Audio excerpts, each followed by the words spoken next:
आ रहा है।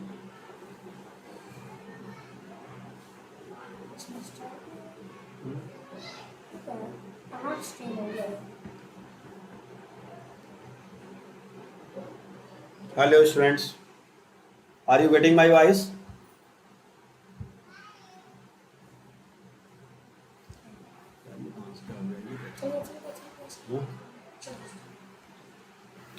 Hello students, today we'll discuss about the properties of determinant. Okay, सबको ठीक से वॉइस आ रहा है, ऑडियो आ रहा है? एक बार चैट बॉक्स में जल्दी से लिखें, फिर हम लोग स्टार्ट करते हैं properties of determinant. Okay, good evening Mukul.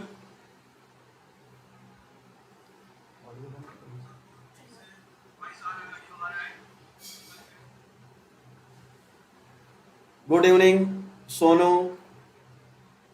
Helper king and सभी। संध्या। बच्चे आज हम लोग जो डिस्कस करने वाले हैं वो है प्रॉपर्टीज ऑफ डिटर्मिनेंट। ठीक है, तो हम लोग देखिए फर्स्ट प्रॉपर्टी देखते हैं, और फर्स्ट प्रॉपर्टी आपकी क्या है? देखिए लिखा हुआ है, it defines that determinant do not change if rows are transformed into columns और columns are transformed into row. मतलब ये है बेटा कि अगर हम रो को कॉलम में चेंज कर दें या फिर कॉलम को रो में चेंज कर दें तो इससे डिटर्मिनेंट की वैल्यू पे कोई फर्क नहीं पड़ता है। अब आप इसको समझ सकते हैं ऐसे, देखिए ये मान लीजिए आपको लिया है 2 4 6 और यहाँ दे दिया 1 3 -5। ओके, और नेक्स्ट है आपके पास -1 2 3। ओके बेटा, अब क्या कहा गया, अगर रो को हम लोग क्या करते हैं कॉलम्स में चेंज कर दें या कॉलम्स को रो में चेंज कर दें तो इसका कोई फर्क नहीं पड़ेगा, ऐसा बताया गया।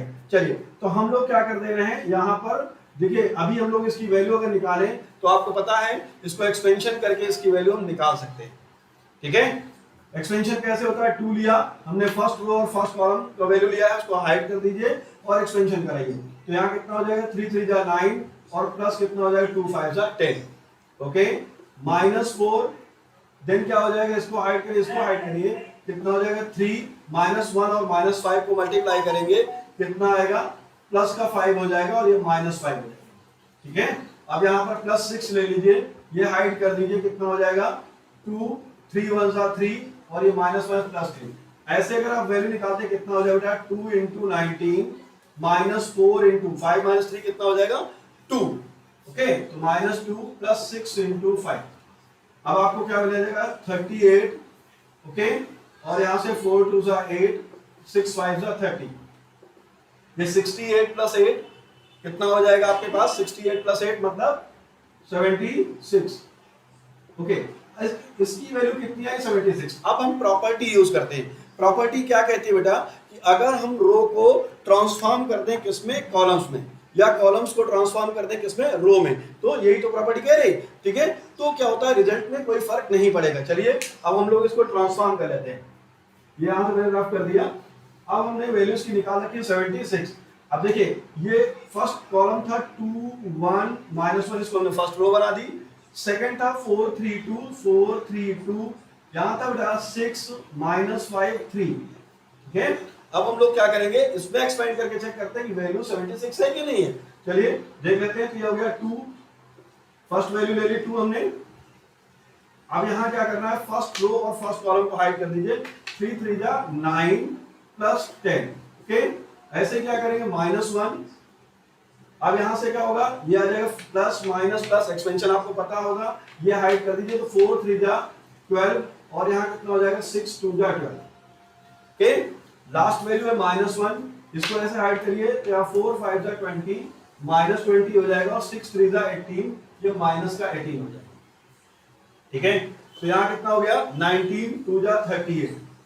ठीक है, यहाँ पर आ गया 38, यहाँ देखिए 12 - 12 0 हो गया, उधर जाइए तो कितना हो जाएगा माइनस, यहाँ से देखिए 120 और 18 38 हो जाएगा।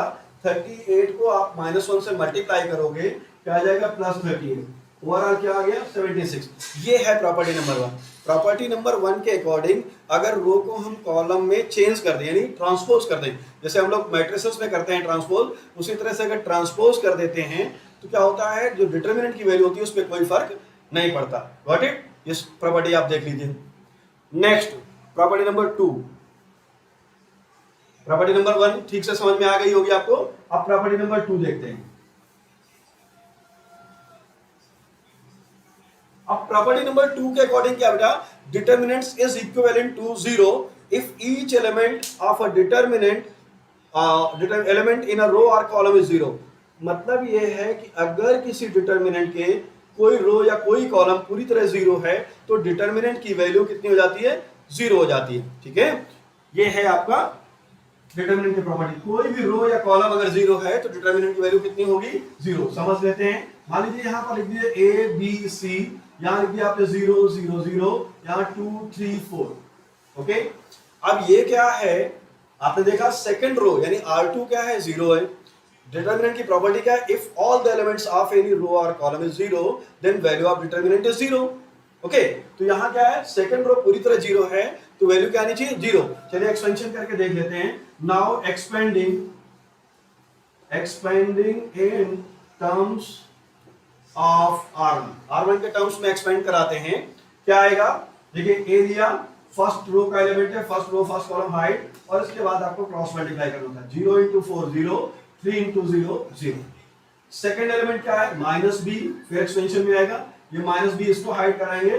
फर्स्ट रो हाइड किया, first column second row hide कर दी कॉलम, यहां 0 से मल्टीप्लाई हो गया 0, यहां मल्टीप्लाई हो गया ये भी 0 हो गया। ठीक है, अब आप नेक्स्ट पे जाइए, प्लस सी। अब आप देखिए इसको ऐसे ऐड करेंगे, फिर क्या हो जाएगा 0 और इनटू 0, ये भी आ गया।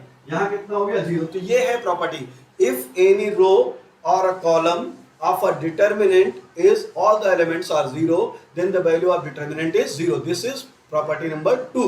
ओके, वैसे इन सब प्रॉपर्टीज का यूज हमें तब करना होता है जब बोलता है solve the following question by using properties without expansion, तो उन सब में इन दो प्रॉपर्टी का यूज ज्यादा होता है। ठीक है, नेक्स्ट में आ जाते हैं हम लोग प्रॉपर्टी नंबर 3 पर। ठीक है, अब प्रॉपर्टी नंबर 3 क्या कहती है उसको समझ लेते हैं। ये आपको समझ में आ गया होगा, एक रो या एक कॉलम 0 है तो डिटर्मिनेंट की वैल्यू 0 होगी। ओके, अब प्रॉपर्टी नंबर 3 क्या कहती है, if all elements of a row, क्या है, एक रो के सारे एलिमेंट्स, ठीक है, और कॉलम कंडीशंस दोनों के लिए यही होती है, आर प्रोपोर्शनल और आइडेंटिकल।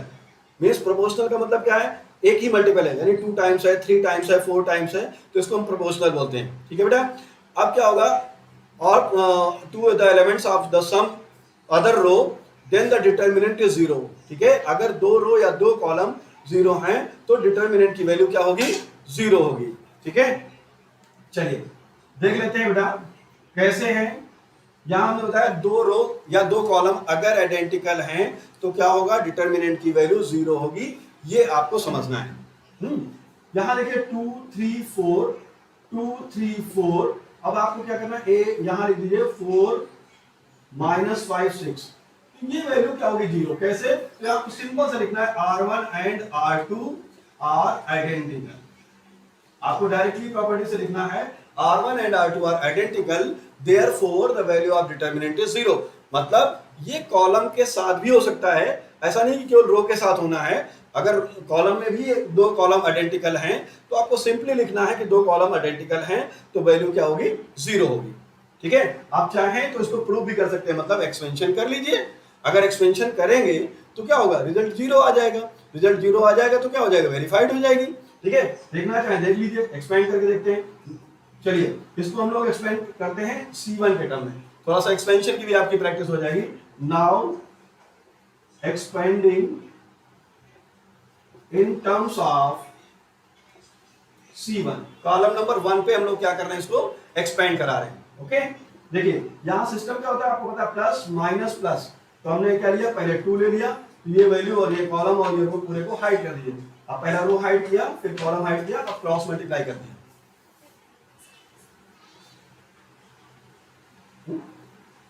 ठीक है, 3 6 18, 5 4 20।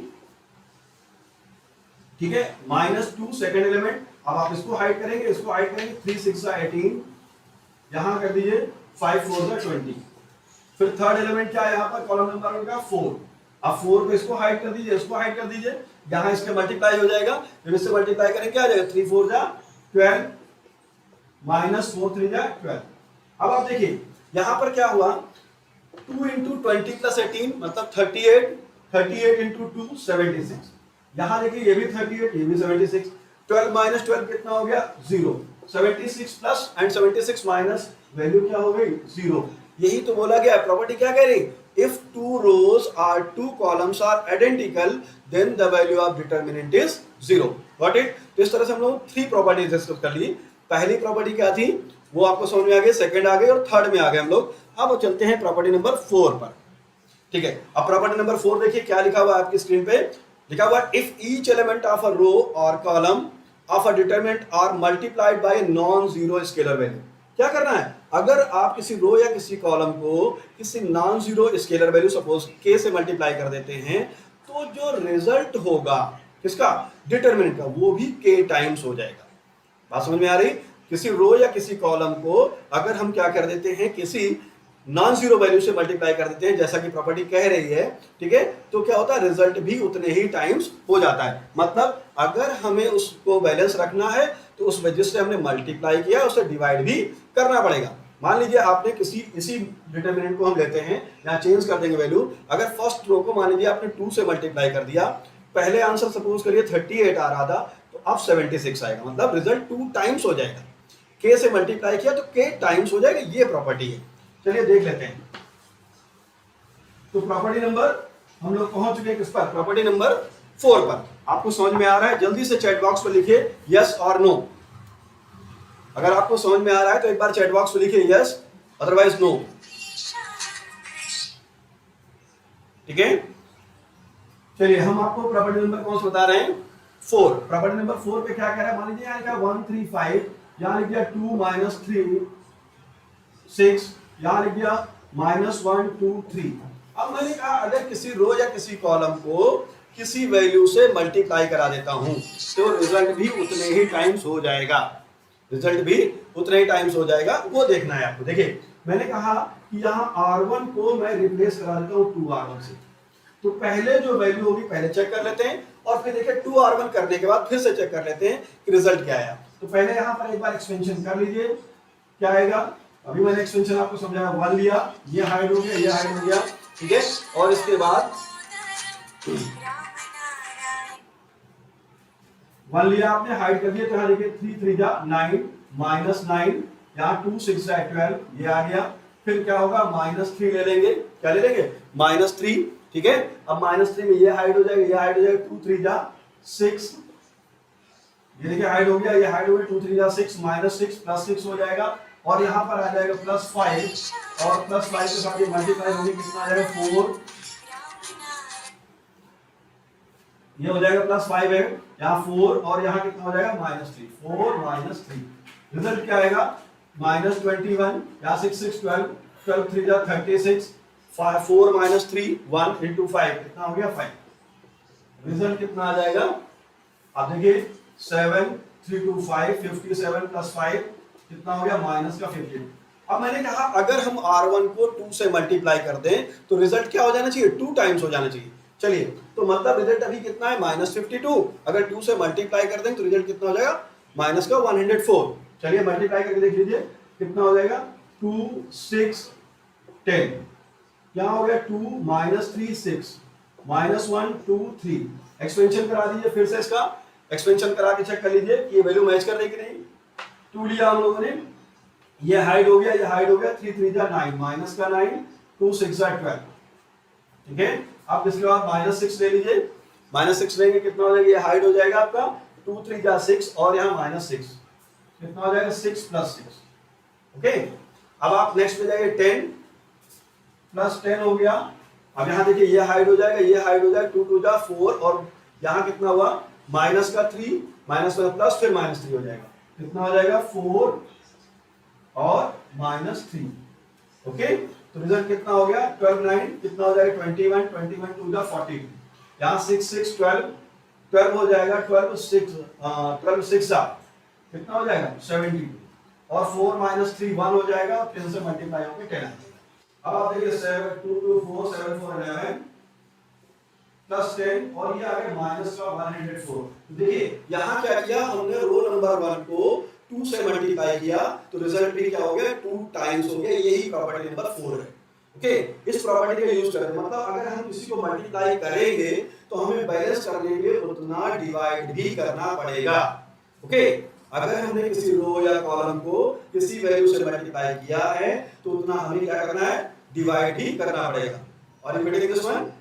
चलिए तो नेक्स्ट प्रॉपर्टी पे पहुंचते हैं, प्रॉपर्टी नंबर 5। अब प्रॉपर्टी नंबर 5 क्या है, द इंटरचेंज प्रॉपर्टी। क्या है, स्विचिंग प्रॉपर्टी। स्विचिंग, स्विच करने मतलब एक रो से दूसरी रो पे पहुंच जाना, एक कॉलम से दूसरे कॉलम पे पहुंच जाना। तो यहाँ क्या कहा गया है, अगर हम बेटे दो रो या दो कॉलम को आपस में इंटरचेंज कर दें, स्विच करा दें, क्या कहते हैं, the interchange of any two rows, ठीक है, और columns of the determinant changes its sign. तो ऐसा करने से क्या होगा, साइन चेंज हो जाएगा। मतलब अगर रिजल्ट पहले प्लस का आ रहा होगा तो अब रिजल्ट माइनस में आएगा, माइनस में आ रहा होगा तो अब रिजल्ट प्लस में आएगा। ठीक है, चलिए तो प्रॉपर्टी नंबर 5 को समझ लेते हैं, उसको कैसे यूज करना है। क्या होगा कि रिजल्ट का साइन चेंज हो जाएगा। मतलब ये है कि अगर आपने मान लीजिए यहाँ ए बी सी लिखा है, यहाँ पी क्यू आर लिखा है, यहाँ लिख लीजिए आप यू वी डब्ल्यू। ठीक है, ये मान लीजिए इसकी डिटरमिनेंट की वैल्यू डेल्टा थी पहले, और हमने क्या किया, इसके R1 को इंटरचेंज कर दिया R2 के साथ। तो दिस इज द सिंबल। जब आप दिखाओगे बोर्ड में यूज करोगे तो R1 रिप्लेस विद R2, तो इससे क्या होगा, एग्जामिनर को पता लग जाएगा कि आपने R1 R2 को इंटरचेंज किया है। ओके, तो R1 R2 अगर इंटरचेंज होगा तो यहाँ माइनस साइन आ जाएगा। ये है प्रॉपर्टी। क्या हो जाएगा, P Q R यहाँ पर आ जाएगा, A B C यहाँ पर आ जाएगा, और U V W यहाँ पर। ठीक है, तो ये है। इसी तरह से अगर हम सपोज करिए इसके बाद यहां पर आ जाएं, इस प्रॉपर्टी यहां पर आ जाए, और एक इसी के बाद एक और प्रॉपर्टी लगा देते हैं, C1 changes with C2 C3। क्या करते हैं, कॉलम नंबर 1 को कॉलम नंबर 3 से इंटरचेंज कर दें, कॉलम नंबर 1 को कॉलम नंबर 3 से। तो क्या है, ऑलरेडी एक माइनस साइन आ चुका था। किसकी वजह से, क्योंकि हम लोगों ने R1 R2 को इंटरचेंज किया था। अब अगर फिर से इंटरचेंज करेंगे तो यहाँ क्या आ जाएगा, प्लस साइन। तो अब क्या हो जाएगा, देखिए किसकी जगह ले जाना, C1 को C3 की जगह। तो ये आपस में इंटरचेंज हो रहे हैं, तो यहाँ आर सी डब्ल्यू, ये कॉलम नंबर 3 कहां पर आ गया, कॉलम नंबर 1 पर आ गया। अब कॉलम नंबर 2 पे कोई फर्क नहीं पड़ना, इसलिए उसको एज इट इज कॉपी कर दीजिए, क्यू बी वी, और लास्ट कॉलम क्या है, पी ए यू। ओके, तो दिस इज मींस जो एक बार जैसे ही आपने कॉलम नंबर 1 को कॉलम नंबर 2 में चेंज किया, फिर माइनस साइन आया, ऑलरेडी माइनस था, क्या हो गया, प्लस में आ गया। तो दिस इज द वे। जैसे ये प्रॉपर्टी है, this is called switching property. Switching property क्या है कि अगर हम कॉलम को आपस में इंटरचेंज करते हैं या रो को आपस में इंटरचेंज करते हैं तो क्या होता है, साइन चेंज हो जाता है, प्लस होगा तो माइनस, माइनस होगा तो प्लस। इसीलिए हमने क्या किया, जैसे R1 R2 को चेंज किया, यहाँ माइनस साइन अप्लाई कर दिया। फिर हमने क्या किया, कॉलम नंबर 1 को कॉलम नंबर 3 से इंटरचेंज किया, फिर से माइनस साइन अप्लाई किया, और वो माइनस साइन अप्लाई करने से क्या हुआ, प्लस हो गया, क्योंकि ऑलरेडी एक माइनस था। Got it? चलिए प्रॉपर्टी नंबर नेक्स्ट पे पहुंच जाते हैं, प्रॉपर्टी नंबर 6। प्रॉपर्टी नंबर 6 पे थोड़ा ध्यान देना है, इसको रफ करते हैं। आप लोग चाहें तो वीडियोस को पॉज करके एक बार देख लेंगे बाद में, अभी लाइव में तो कोई प्रॉब्लम नहीं है, बट बाद में देखें तो आप इसको लाइव पॉज करके देख सकते हैं। प्रॉपर्टी नंबर 6 पे देखते हैं। प्रॉपर्टी नंबर 6 क्या कहती है कि अगर किसी रो या कॉलम में दो या दो से ज्यादा, टू आर मोर क्या होते हैं, एलिमेंट्स ऐड होते हैं, तो हम उनको क्या कर सकते हैं, अलग अलग डिटरमिनेंट्स में रिप्रेजेंट कर सकते हैं। Got it? If some or more, all elements of a row or columns of a determinant are expressed कैसे, as the sum of two or more terms, then the determinant can be expressed as the sum of two or more determinants। ठीक है, अब आप इस बात को ऐसे समझ लीजिए, जैसे यहाँ पर लिखा हुआ है a प्लस बी, यहाँ लिखा हुआ है b प्लस सी, यहाँ लिखा है c प्लस a, यहाँ लिख दिया p q r, यहाँ है आपके पास u v w। तो ये क्या है, जो कॉलम नंबर 1 है, ये क्या किया गया, दो एलिमेंट्स को प्लस करा रहा है। ठीक है, तो हम लोग क्या कर सकते हैं, इसको अलग अलग रिप्रेजेंट कर सकते हैं। कैसे, मतलब इसको हम लोग ऐसे लिख सकते हैं, फर्स्ट में लिख दिया A B C P Q R U V W. तो यहां देखिए एक बात है, क्या प्लस कर दिया हमने दूसरे वाले एलिमेंट को, तो हमारे पास बचा हुआ था वो क्या था, B C A P Q R UVW। Okay, तो इस डिटर्मिनेंट को हम इस तरह से भी एक्सप्रेस कर सकते हैं, ये प्रॉपर्टी कहती है। कई बार इसका बेनिफिट तब आ जाता है, जैसे सपोज कि आपने ऐसे लिखा और दो कॉलम या दो रो आइडेंटिकल हो गई, तो एक की वैल्यू क्या हो जाती है, ऑटोमेटिकली जीरो हो जाती है। ठीक, तो हमें सॉल्व करने में ये इजी हो जाता है। बात समझ में आ रही? इफ एनी रो, ठीक है, इफ एनी रो, ठीक है, all the elements of any row और कॉलम, ठीक है, हैविंग टू और मोर टर्म्स, यहाँ टू टर्म्स हैं, a plus B, b plus C, c plus A, तो हम लोग क्या कर सकते हैं, then the determinant can be expressed, ठीक है, as the sum of two determinants और मोर डिटर्मिनेंट। अब यहाँ पे अगर मान लीजिए a प्लस बी प्लस सी होता, तो एक एलिमेंट और होता, तो क्या कर देते, एक हम डिटर्मिनेंट और बना देते। ये प्रॉपर्टी नंबर 6 है। ओके, इस तरह से आपको प्रॉपर्टी 6 समझ में आ गई होगी। बहुत स्पीड में हो तो आप इसको थोड़ा सा स्लो करके देखें। नेक्स्ट प्रॉपर्टी पे आ जाते हैं, प्रॉपर्टी नंबर 7 है, जो कि हमको देखनी है। प्रॉपर्टी नंबर 8 लिखा हुआ है इसमें, बट होना इसको प्रॉपर्टी नंबर 7 था। चलिए, स्लाइड पे गलत लिख गया है, प्रॉपर्टी नंबर 7 है और बहुत ही इंपॉर्टेंट प्रॉपर्टी है। प्रॉपर्टी नंबर 7 बहुत ही इंपॉर्टेंट है। ये प्रॉपर्टी आपको बहुत ज्यादा समझनी। वो प्रॉपर्टी है क्या, वो समझ लीजिए। ये प्रॉपर्टी कहती है कि अगर किसी रो या किसी कॉलम के सारे एलिमेंट्स को किसी स्केलर वैल्यू से मल्टीप्लाई करके दूसरी रो या दूसरे कॉलम, रो यूज कर रहे हैं तो रो के साथ, कॉलम यूज कर रहे हैं तो कॉलम के साथ, दूसरी रो या दूसरे कॉलम के साथ उसके कॉरेस्पॉन्डिंग एलिमेंट पे ऐड करा देते हैं, तो डिटरमिनेंट की वैल्यू पे फर्क नहीं पड़ता। अब दो प्रॉपर्टियों पर आप ध्यान दीजिए। एक मैंने बताया था, अगर किसी रो या किसी कॉलम को किसी स्केलर वैल्यू से मल्टीप्लाई कराते हैं तो क्या होता है, उस केस में डिटरमिनेंट की वैल्यू क्या होती है, उतने ही टाइम्स हो जाती है। मैंने कहा था अगर 2 से मल्टीप्लाई करते हैं 2 टाइम्स हो जाएगा, k से मल्टीप्लाई करते हैं तो k टाइम्स हो जाएगा। बट ये प्रॉपर्टी कहती क्या है कि अगर हम किसी रो या किसी कॉलम को किसी वैल्यू से मल्टीप्लाई करा दें और मल्टीप्लाई कराने के पश्चात आफ्टर मल्टीप्लाइंग उसके करस्पॉन्डिंग एलिमेंट को दूसरी रो या दूसरे कॉलम के साथ ऐड करा देते हैं, तो इससे कोई फर्क नहीं पड़ता है। ये सबसे ज्यादा इंपॉर्टेंट प्रॉपर्टी है, ये आप एक बार देख लीजिए, इतना आपको समझ में आ जाएगा। तो मैं कुछ क्वेश्चंस को डिस्कस करता हूं, फिर से सुन लीजिए। प्रॉपर्टी आपके स्क्रीन पे दिख रही होगी। इफ द आपको लिखा हुआ इफ द, क्या लिखा है बेटा, equal multiples of corresponding elements of other row और कॉलम्स, ठीक है, are added to every element of any other row और कॉलम्स करस्पॉन्डिंग एलिमेंट। यहां ऐड करने में एक बात वर्ड ध्यान रखना है, करस्पॉन्डिंग एलिमेंट को ऐड करना है। मतलब अगर फर्स्ट एलिमेंट है तो फर्स्ट वाले से ऐड होगा, सेकंड वाला एलिमेंट सेकंड से ऐड होगा, थर्ड वाला थर्ड से ऐड होगा। ये प्रॉपर्टी कहती है। और उसका रिप्रेजेंटेशन कैसे करते हैं वो आपको दिखाया मैंने, वहां पर स्लाइड में लिखा हुआ है। साइड में आपके R1 में मान लीजिए कर रहे हैं R1 प्लस 2R2, तो इसको इस तरह से रिप्रेजेंट करते हैं।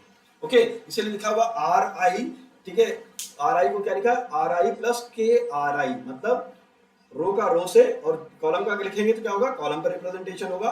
और कॉलम के लिए क्या कर दिया, मान लीजिए CI लिख दिया तो रिप्रेजेंट करेगा CI प्लस कितना K CJ। तो दूसरे वाले को जहां पर आप करना है ये ध्यान रखना है, कॉलम को कॉलम के साथ ऑपरेट करेंगे और रो को रो के साथ ऑपरेट करेंगे।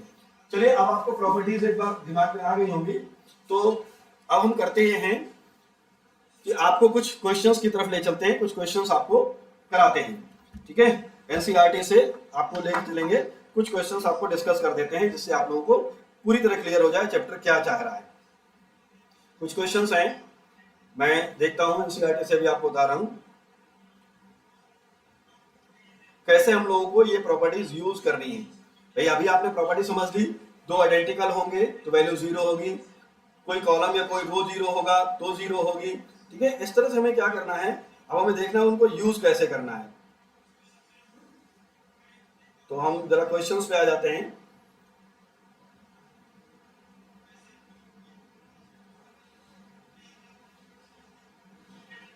सारी प्रॉपर्टीज एक बार तब तक आप रिवाइज कर लीजिए जब तक मैं क्वेश्चन देख रहा हूं।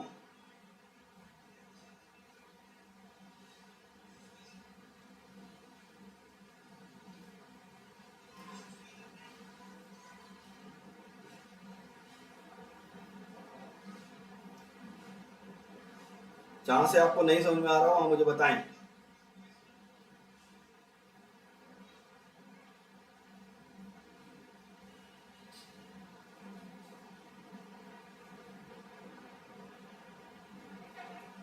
सारी प्रॉपर्टी आपने ठीक से देख ली।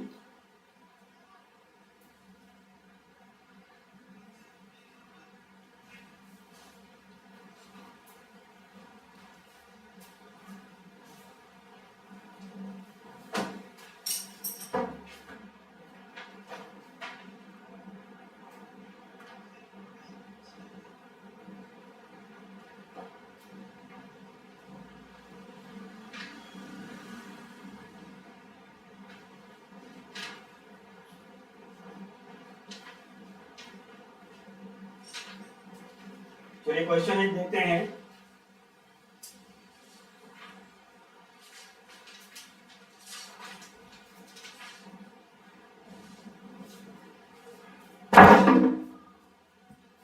क्वेश्चन है फर्स्ट रो है 135, second row 2 6 10, 1 3 5, second row 2 6 10 and third row है 31 11 38। अब यहां कहता है विदाउट एक्सपेंशन सॉल्व दिस। इसे क्या करना है हमें? विदाउट एक्सपेंशन सॉल्व करना है, यानी एक्सपेंड नहीं करना हमको। तो जब एक्सपेंड नहीं करना तो हमें क्या करना है? कोई ना कोई प्रॉपर्टी यहां पर हमें लगानी होगी। तो आप देखिए प्रॉपर्टी पे आप नजर रखिए, यहां पर देखिए इंटरचेंज करने से कोई फायदा नहीं हो रहा, ठीक है। इसको अगर हम रो को कॉलम में कर दे तो कोई बेनिफिट नहीं होगा। चलिए, तो इसका मतलब हमारे इससे कोई बेनिफिट नहीं है। अब देखिए अगर हम लोग ऑल जीरो की प्रॉपर्टी देखते तो भी नहीं है, कोई रो या कोई कॉलम पूरी पूरी जीरो नहीं है। तो नेक्स्ट प्रॉपर्टी पे जाते हैं। ये क्या कह रही है कि अगर दो रो या दो कॉलम सेम हैं, आइडेंटिकल हैं, तो वैल्यू जीरो हो जाएगी। तो देखिए यहाँ पर 1 3 5 ये 2 6 10 है। अगर इसमें से हम 2 कॉमन ले लें या 2 का मल्टीप्लाई फर्स्ट रो में कर दें तो क्या हो जाएगा? दो सेम हो जाएंगे। चलिए मल्टीप्लाई करके देखते हैं। तो हमने कहा था भाई अगर किसी स्केलर वैल्यू से किसी रो को मल्टीप्लाई कर दें तो रिजल्ट उतने ही टाइम्स हो जाएगा। तो हमने क्या करना बेटा? R1 को हमने कर दिया 2R1, ओके। अब जब 2 से इसको मल्टीप्लाई करेंगे तो 2 से डिवाइड कर देंगे बैलेंस करने के लिए। तो यहाँ लिखिए कितना हो जाएगा? 2 1 जा 2, 2 3 जा 6, 2 5 जा 10। यहाँ कितना हुआ? 2 6 10, ये भी हो गया 31 11 38, ओके। अब देखिए R1 और R2 ये क्या हो गए? आइडेंटिकल हो गए। तो यहाँ लिख देंगे R1 and R2 are identical. कैसे हैं? R1 and R2 are identical, therefore the value of determinant is 0. This is the use of property. ठीक है, नोट कर लीजिए क्या है यहाँ पर। ये प्रॉपर्टी हमने यूज की कौन से? If all elements of a row और कॉलम्स आर प्रोपोर्शनल। प्रोपोर्शनल कैसे? देखिए 2 टाइम्स था, सेकेंड रो फर्स्ट रो का 2 टाइम्स था, तभी हमने क्या कर दिया? फर्स्ट रो को 2 टाइम्स कर दिया। उससे क्या हुआ? रिजल्ट हमारे पास वही हो गया, ओके। इस तरह से आप इसको नोट कर लें और नेक्स्ट क्वेश्चन पे चलते हैं हम लोग।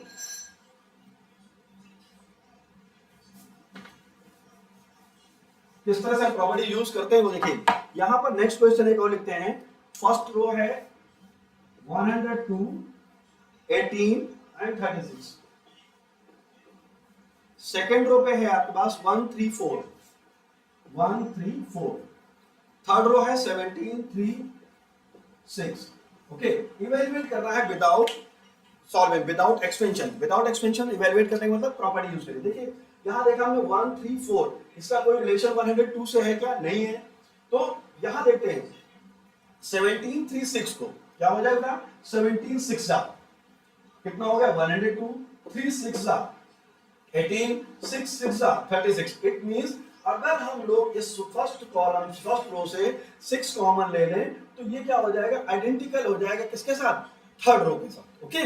देखिए तो यहां हम लोग क्या करते हैं? 6 कॉमन लेते हैं, ओके, क्योंकि मल्टीप्लाई कर सकते हैं तो कॉमन भी ले सकते हैं। तो 6 कॉमन ले लिया, कहां से? हमने रो नंबर 1 से, ओके। तो यहां कितना हो गया? 17 6 3 18 6 6 36, ओके। लास्ट में क्या हो जाएगा? 1 3 4, यहां हो गया 17 3 6।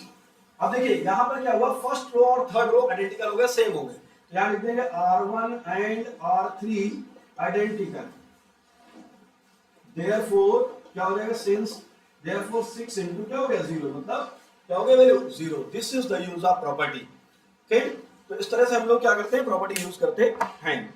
और भी कुछ क्वेश्चंस हैं, ये तो बेसिक प्रॉपर्टीज हैं। तो और एक्सपेंशन विदाउट एक्सपेंशन कैसे सॉल्व करते हैं वो इस तरह से सॉल्व करना है। विदाउट एक्सपेंशन के लिए आपको क्या देखना क्या पड़ेगा? ऐसे एक ट्रायंगुलर प्रॉपर्टी भी होती है लेकिन उनका ज्यादा यूज नहीं है। मैंने आपको वो सारी प्रॉपर्टीज बता दी हैं जिनका यूज आपको ज्यादा करना है। तो नेक्स्ट क्लास में मैं आपको बताऊंगा इसकी प्रॉब्लम्स को कैसे सॉल्व करते हैं। तो थैंक यू फॉर वाचिंग। अगर आपको ये वीडियो लाइव क्लास अच्छी लगी तो आप अपने फ्रेंड्स के साथ शेयर करें इसको और चैनल को सब्सक्राइब करें, खुद भी सब्सक्राइब करें, फ्रेंड्स से बोले सब्सक्राइब करें। Thank you once again. और नेक्स्ट क्लास संडे को होगी जिसका नोटिफिकेशन आपको